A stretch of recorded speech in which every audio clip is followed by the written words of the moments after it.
Pesquisadores da Unicamp descobriram um gene da cana-de-açúcar que potencializa a capacidade da planta de responder a eventos extremos de estresse, como a seca. A descoberta agora segue para uma nova fase de estudos para avaliar se é possível aplicar essa mesma sequência genética na soja, o principal produto de exportação no Brasil. Com base em que fundamento do código genético esses cientistas se apoiaram para realizar a nova fase de estudos? Bom, gente, essa questão ela está falando, do possível uso de uma sequência gênica da cana-de-açúcar que eles descobriram, esse gene que vai então potencializar a capacidade da planta a responder a eventos extremos de estresse, como a seca, que é comum em muitos lugares. Por que isso é importante e eles estão querendo tentar, por exemplo, colocar essa sequência na soja? Porque ela é o principal produto de exportação do Brasil. Então esse gene, se a gente consegue colocar ele numa planta de interesse comercial, ele gera uma grande vantagem, porque torna a soja, por exemplo, mais bem adaptada a situações de seca, E isso faz com que você consiga ter uma produção mais adequada ao longo do tempo, independente, por exemplo, de você ter esses momentos climáticos extremos. Tranquilo? Só que isso, gente, só é possível, O que eles vão fazer? Tirar uma sequência gênica de uma espécie, de uma planta e colocar em outra, ok? Por terapia genética, provavelmente.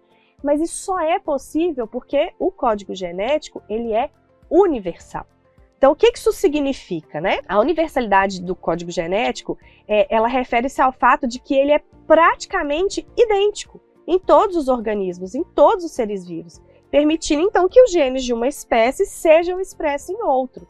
Então, isso é crucial para a engenharia genética, Já que ele vai, então, permitir a transferência e expressão de genes em espécies distintas. Você consegue tirar esse gene da cana-de-açúcar e colocar na soja e ele ser expresso, então, pela soja. Então, a nossa resposta é a letra D, universalidade do código genético. Vamos lembrar aqui, então, por que as outras estão erradas, Por que não é a condição, o fundamento da mutabilidade? Porque isso se refere à capacidade do material genético sofrer mutações. Então, nesse caso aqui, a gente não está falando de mutação. A gente está falando simplesmente de pegar um gene de uma espécie e colocar no outro. Não houve mutações nesses genes, ok? Letra B, redundância. O que é essa característica, pessoal? É também uma característica do código genético. A gente diz que ele é redundante.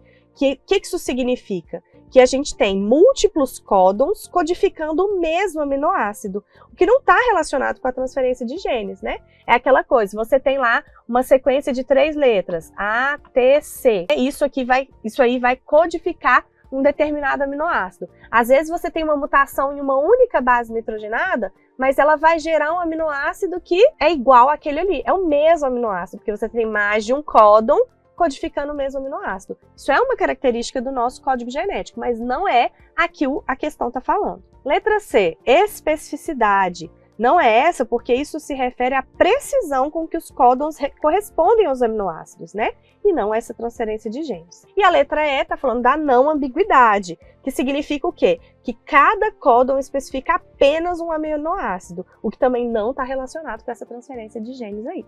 Letra D é a nossa resposta.